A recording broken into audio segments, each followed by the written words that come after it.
번 더 할까요? 행복하세요. 인사합시다.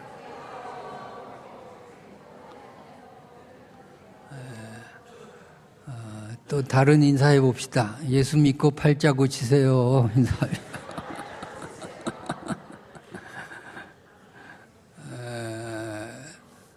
현존하는 아주 젊은 긍정심리학자 중에 미국 캘리포니아 대학의 소냐 류버머스키, 러시아 사람이라 발음이 힘듭니다. 소냐 류버머스키 교수가 있습니다. 이분은 행복하기 위해서 사람들에게 필요한 것이 무엇인가를 이렇게 분석을 했습니다. 우선 사람들은 일정한 수입이 보장되어야 행복을 누릴 수 있다, 이렇게 얘기를 합니다. 돈 없으면 행복 자체가 성립이 안 되는 거죠.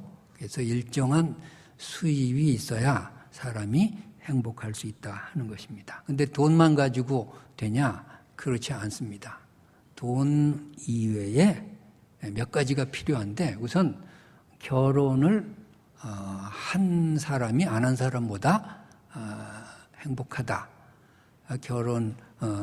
그런데 결혼 생활이 또 지옥 같으면 어떻게 해요? 결혼이 원만한 생활로 이어져야 행복이 보장이 되는 것입니다. 또 직장이 있어야 됩니다. 어디 일정하게 밥 먹고 아침에 나갈 수 있는 직장이 주어져야 사람이 행복해진다 하는 것입니다. 직장은 꼭 돈 문제가 아닙니다. 자기의 아이덴티티와 성취감과 이런 것들이 다 연결되어 있는 것 아닙니까? 직장이 있어야 된다. 또 사람이 종교를 갖는 것이 좋다. 종교 생활이 사람을 행복하게 한다. 또 건강해야 된다 하는 것입니다. 건강하지 않으면, 내 몸에 병이 있으면 행복이 흔들릴 수 있습니다. 또 민주적인 국가에서 사는 것이 행복의 요소다 하는 것입니다. 뭐 독재 국가에 산다든지, 아주 그냥 탄압 속에서 부자유스러운, 이렇게 되면 이제 행복과 거리가 멀다, 그 말입니다. 자, 그런데 이렇게 돈과 결혼과 직장과 종교와 건강과 민주적인 사회, 모든 것들을 다 종합해도 인간의 행복에 영향을 미치는 퍼센테이지는 10%밖에 안 된다는 거예요. 그러면 다 합해도 얼마 안 된다는 거죠. 그리고 인간의 행복에 결정적으로 50%나 영향을 미치는 게 뭐냐? 그 놀랍게도 유전적인 성격이라고 했습니다. 부모로부터 물려받은 성격, 이거 타고나야 되는 것입니다. 그래서 외향적인 성격의 사람이 행복할 수 있다 하는 것입니다.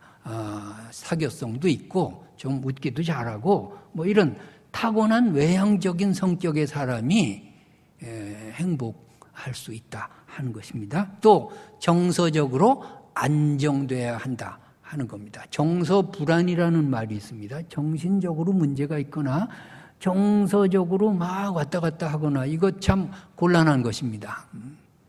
그래서 이런 타고난 요인이 50%나 된다라고 하는 것입니다. 그걸 생각해 보면 우리가 정말 우리 자신을 잘 이렇게 정서적으로 잘 가꾸고 좀 성격도 개발할 필요가 있어요. 왜? 이게 다 자식들한테 유전되거든요.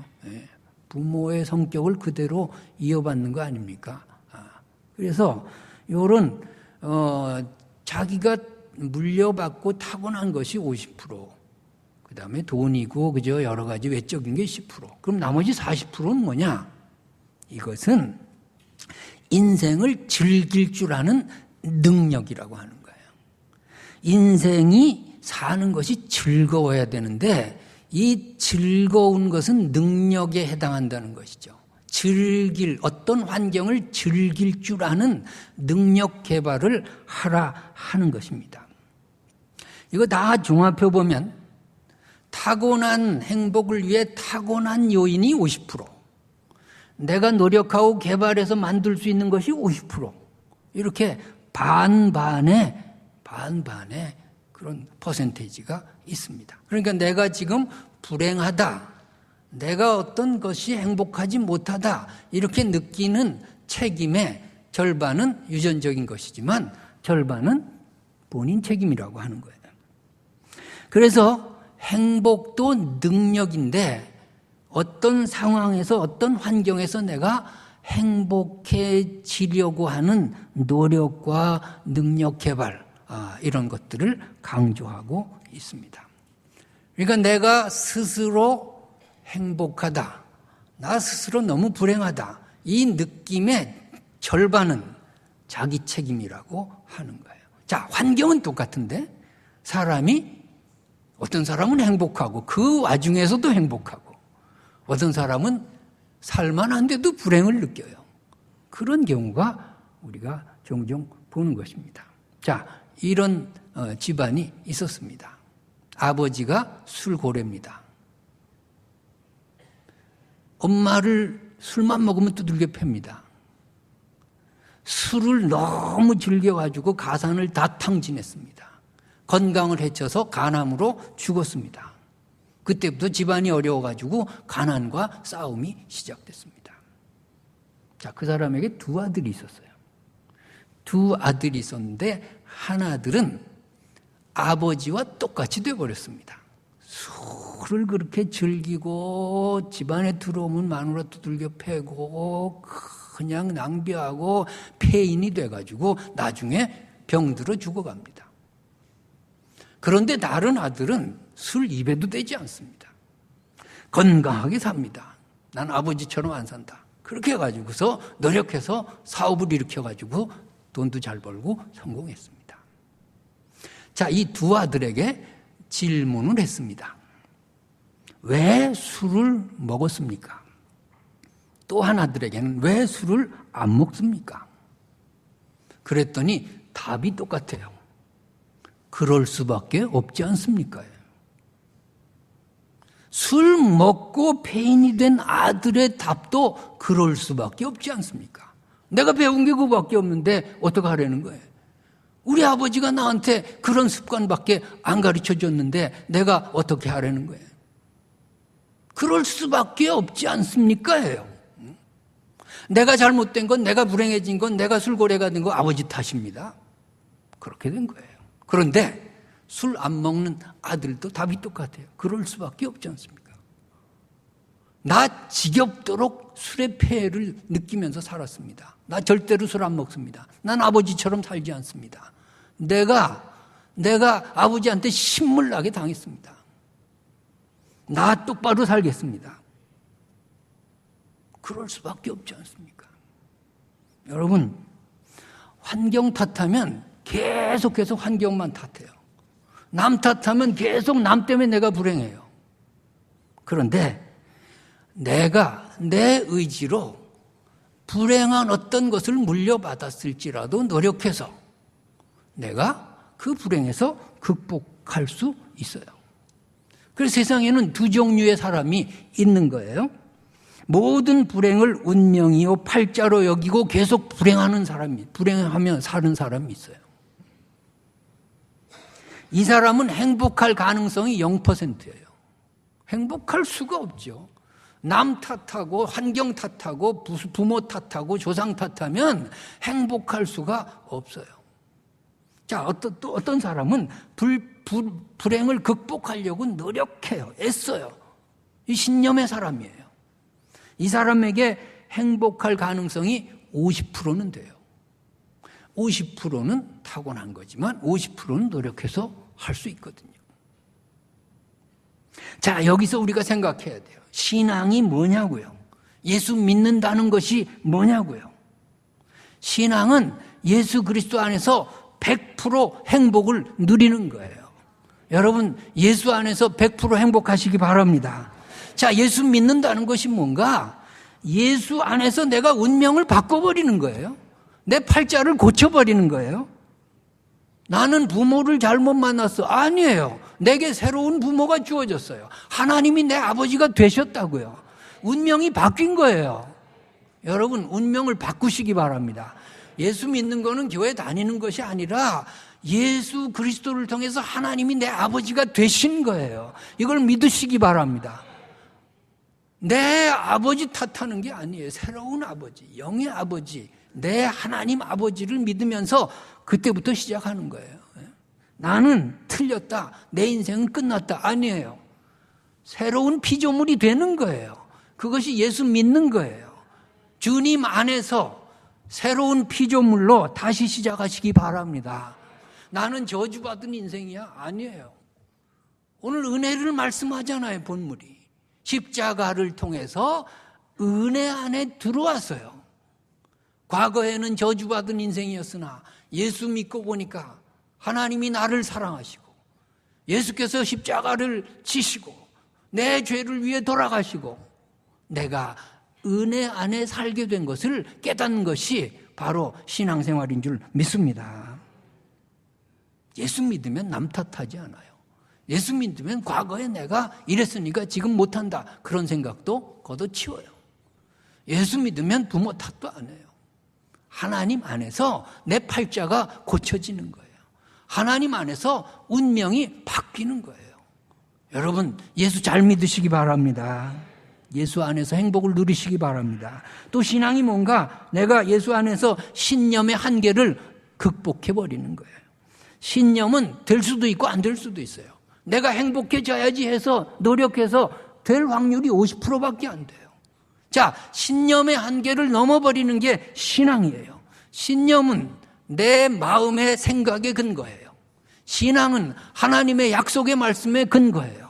하나님의 약속의 말씀은 틀림없어요. 하나님의 약속은 우리를 배신하지 않아요. 하나님의 약속을 믿고 내가 다시 행복해지는 것, 그것이 바로 신앙생활인 줄 믿습니다. 하나님이 나를 도우신다는 자신감으로 다시 시작하시기 바랍니다. 하나님이 내 편이시라고 하는 그런 믿음으로 우리가 나아가야 되겠습니다. 신앙은 나를 믿는 것이 아니라 하나님을 믿는 거예요. 하나님의 생각으로 내 생각을 뜯어 고치는 거예요. 내 생각은 뭐예요? 맨날 부정적이지, 맨날 안 된다 그러지, 맨날 망한다 그러지, 나는 가망이 없다 그러지. 그것을 하나님의 생각으로 긍정의 마인드로 바꾸시기 바랍니다. 그래서 예수를 믿는 순간에 내가 주인이 아니라 하나님이 주인이고요. 내 이 껍데기 같은 육신에 누가 사느냐 하면 하나님이 사세요. 나를 믿는 게 아니라 하나님을 믿는 거예요. 나는 믿을 게 없어요. 근데 하나님의 약속은요, 무궁무진해요. 그 약속을 내 마음에 채우면 부정에서 긍정의 마인드로 바뀌는 거예요. 내가 불행하다는 생각에서 이제는 행복해지는 거예요. 안 된다, 못한다가 아니라 할 수 있다. 능력 주시는 자 안에서 내가 모든 것을 할 수 있느니라. 혹 고난을 당했어요. 이게 무슨 유익을 위한 일이지? 하나님이 뭐 때문에 이 고난을 주셨지? 생각하는 거예요. 고난 속에서 불행해지지 않아요. 그것이 유익의 도구라고 생각해요. 그래서 오늘 본문에 뭐라고 말씀하시나요? 환난은 인내를, 인내는 연단을, 연단은 소망을. 여러분, 이 사람이 어떻게 불행해질까요? 환난을 당했는데 이게 뭔가 소망을 주시려고 하나 보다. 이런 사람이 어떻게 불행해질 수 있어요? 여러분, 환난을 당했습니까? 거기서 인내를 배우시기 바랍니다. 인내 속에서 연단을 배우시기 바랍니다. 연단 속에서 소망을 이루어 나가시기 바랍니다. 어떤 환경 속에서도 불행해질 가능성이 하나도 없어요. 기쁠 때나 슬플 때나, 건강할 때나 병들 때나. 결혼 주례하고 있는 것 같아요. 부유할 때나 가난할 때나 행복할 수밖에 없어요. 불행해질 수가 없어요, 이 사람이. 그래서 우리가 오늘 본문의 말씀처럼 환난 중에도 즐거워하나니, 환난 중에서 패배의식이 아니라 즐거워해요. 왜? 이게 하나님이 나를 복 주시려고 연단시키나 보다, 이렇게 생각하는데 어떻게 불행해져요? 행복해지는 것도 습관이에요. 이런 사람은요, 고난 속에서도 찬송해요. 그 두려움이 변하여 내 기도 되었고, 전날의 한숨 변하여 내 노래 되었네. 할렐루야. 여러분, 어떤 환경 속에서도 행복하시기 바랍니다. 우리 고린도후서 4장 7절에서 10절의 말씀을 우리의 신앙 고백으로 한번 화면을 보면서 다 같이 큰 소리로 읽겠습니다. 우리가 이 보배를 질그릇에 가졌으니 이는 심히 큰 능력은 하나님께 있고 우리에게 있지 아니함을 알게 하려 함이라. 우리가 사방으로 우겨싸움을 당하여도 쌓이지 아니하며 답답한 일을 당하여도 낙심하지 아니하며 박해를 받아도 버림받지 아니하며 거꾸러뜨림을 당하여도 망하지 아니하고 우리가 항상 예수의 죽음을 몸에 짊어짐은 예수의 생명이 또한 우리 몸에 나타나게 하려 합니다. 할렐루야. 사방으로 우겨싸움을 당해요. 근데 쌓이지 않아요. 답답한 일 만나요. 그래도 낙심하지 않아요. 박해를 받는다고요. 그래도 버림받은 자라고 생각하지 않아요. 거꾸로 트림을 당해도 망하지 않는 거예요. 이것이 예수 믿는 거예요. 이것이 하나님의 자녀의 능력이에요. 하나님의 마인드로 내 생각을 개조하고 내 팔자를 고치고 운명론자에서 긍정론자로 여러분이 하나님의 자녀답게 사시기 바랍니다. 행복해지는 비결은 내 노력에 있지 않아요. 환경 탓하는 데 있지 않아요. 예수 그리스도를 통해서 하나님과 화평을 먼저 이루어야 돼요. 죽을 죄인이었어요. 저주받을 인생이었어요. 망해야 되고 지옥 가야 돼요. 그런데 예수 그리스도를 통해서 내가 하나님과 화평을 이루고 하나님이 나를 자녀 삼아주시고 하나님이 내 아버지가 되시고 하나님이 나를 무한히 사랑하시고 변치 않는 약속으로 내 평생을 인도하신다고 믿는 것이 신앙인 줄 믿습니다. 예수를 믿음으로 하나님을 내 편으로 만드시기 바랍니다. 하나님의 자녀가 되시기 바랍니다. 하나님을 아버지로 고백하시기 바랍니다. 내 머릿속을 하나님의 생각으로 채우시기 바랍니다. 내 마음을 하나님의 약속으로 채우시기 바랍니다. 예수 믿는다는 것은 그런 거예요. 불행해질 수가 없어요. 100% 어떤 환경 속에서도 여러분 나는 행복하다고 외치시기 바랍니다. 세상의 환경에 지배받지 않는 하늘의 평안으로 여러분 마음을 채우시기 바랍니다. 여러분 불행하십니까? 과거의 환경이 내 행복을 발목 잡고 있다고 생각하십니까? 정말 부모를 잘못 만났나요? 지금 여기서 어찌할 수 없는 환경이라고 생각하고 불행을 그냥 안고 사나요? 여러분 이런 사람이 있습니다. 사춘기에 아버지를 잃었습니다. 중학교 3학년 때 축구공에 맞아서 실명했습니다. 아들이 실명했다는 말에 어머니가 쇼크를 받아서 8일 만에 어머니도 죽었습니다. 4남매가 남겨져 있는데 큰 누나가 돈 번다고 평화시장 공장에 가가지고 일하다가 과로로 큰 누나마저 죽었습니다. 3남매가 남겨졌는데 여동생은 고아원으로 보내졌습니다. 남동생은 철물점하는 집에 입양되었습니다. 이 눈먼 실명한 이 사람은 재활센터에 가가지고 세 식구가 뿔뿔이 흩어졌습니다. 여러분 이보다 더 불행한가요? 이보다 더 환경이 열악한가요? 이보다 더 나락에 떨어졌나요? 이 사람은 인생에 가장 나락에 떨어졌을 때 그때부터 기도하면서 출발했어요. 당시에 장애인을 받지 않던 연세대학교에 들어가서 1학년 전 과목을 올 A로 마쳤어요. 장애인 1호로 미국에 유학 갔어요. 그리고 백악관의 국가장애위원회 정책차관보로 임명돼서 한국인 최초로 백악관 고위 관리가 됐다가 세상을 떠났어요. 강영우 박사 이야기입니다. 강영우 박사를 저는 딱 한 번 만나뵀습니다. 그분의 고백은 이런 것입니다. 고난을 극복한 힘은 신앙에서 나온 겁니다. 내가 가장 바닥에 떨어졌을 때 제 모습에서는 하나님께 영광을 돌릴 수 없고 오히려 영광을 가리고만 있었지만 먼 훗날 전문인이 되고 자녀도 잘 길러놓으면 그때부터는 내가 하나님께 영광 돌린다는 그런 목적이 있었습니다.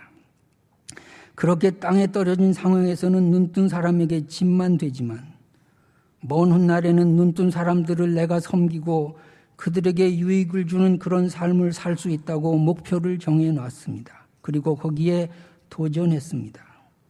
그것은 어릴 때부터 내려진 신앙의 뿌리로 시작된 것입니다. 여러분, 신앙 안에서 지금 행복할 수 있어요. 지금 웃을 수 있어요. 지금 시작할 수 있어요. 지금 불행하다는 생각을 거두시고 예수 그리스도 안에서 하나님의 자녀로 건강한 행복을 누리시고 하나님의 자녀로 성공하시기 바랍니다. 기도하겠습니다. 하나님 아버지,